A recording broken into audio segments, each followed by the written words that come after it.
الله الرحمن الرحيم نحمده ونصلي على رسوله الكريم أما بعد. Nous continuons toujours avec l'histoire du prophète Muhammad sallallahu alayhi wa sallam, avec une autre tradition qui rapporte que au moment de la naissance du prophète sallallahu alayhi wa sallam, toutes les idoles qui se trouvaient dans la ville de la Mecque et dans le temple de la Kaaba furent renversées et tombèrent sur la face. Et le feu des mages de tous les Pyrées, dans l'Arabie et dans la Perse, s'éteignit dans cette nuit. Dans la même nuit, Nushirwan vit en songe les tours de son palais renversées.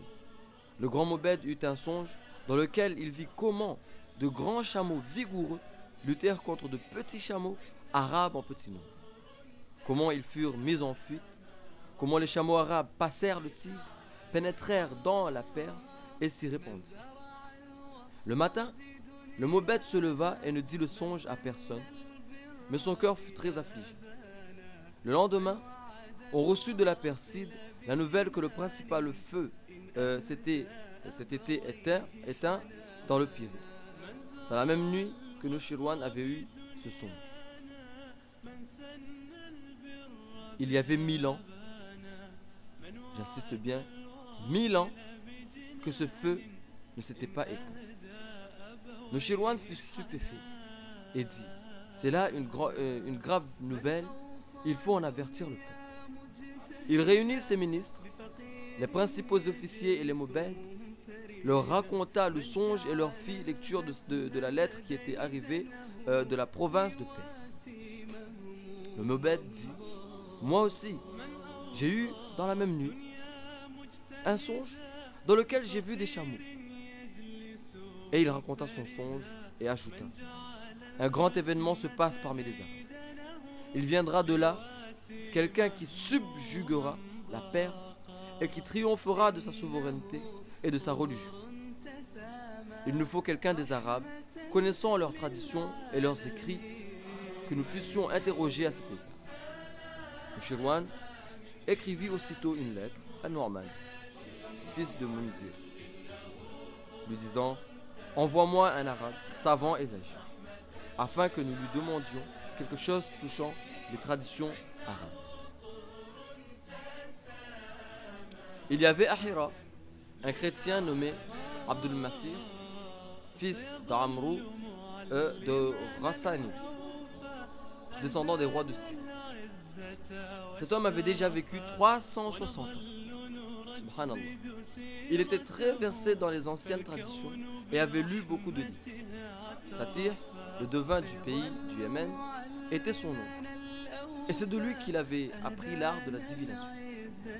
Nu'man, fils de Munzir, l'envoya vers Nushirwan et lui fit dire: c'est là l'homme le plus savant parmi les Arabes et le plus chargé d'amis. Nushirwan lui raconta son songe et celui du Mobed. Elle lui en demanda l'explication, ainsi que la cessation du feu des Pyrées, la cessation du feu des Pyrées.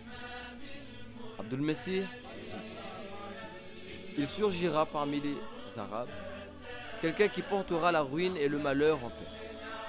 Je vais me rendre auprès de mon oncle Satir, le devin du Yémen et de la Syrie, qui est le plus savant homme de toute la terre. Je lui demanderai avis et viendrai en informer le roi.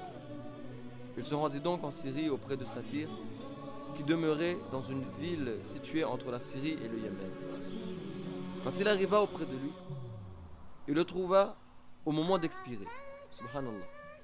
Il lui dit: je viens pour t'adresser une question.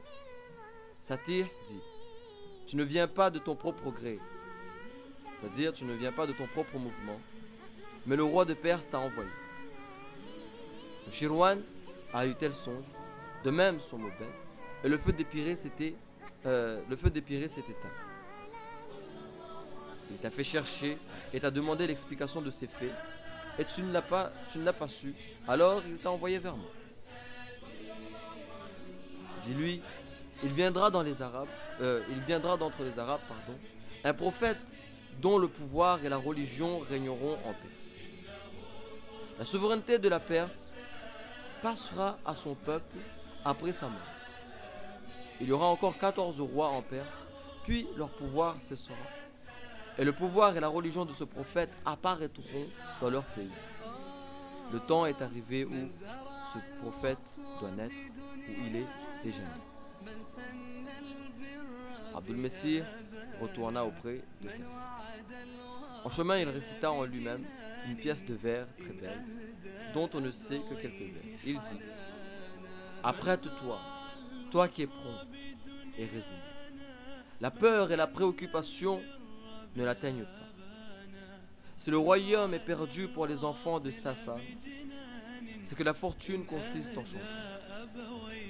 Dans leur demeure, leurs attaques effraient les lions féroces. Eux, habitants du château, Mihran et ses frères, et les Hormuzd, et Chapour. Les hommes sont enfants d'un même père, mais lorsqu'ils savent que quelqu'un est diminué, alors il est méprisé et abandonné par eux. Ils sont fils d'une même mère. Quant à leur naissance, ils sont fils d'une même mère quant à leur naissance, mais quelques-uns sont favorisés par la providence. Le bien et le mal se trouvent rattachés ensemble, mais le bien est à suivre, le mal est à éviter.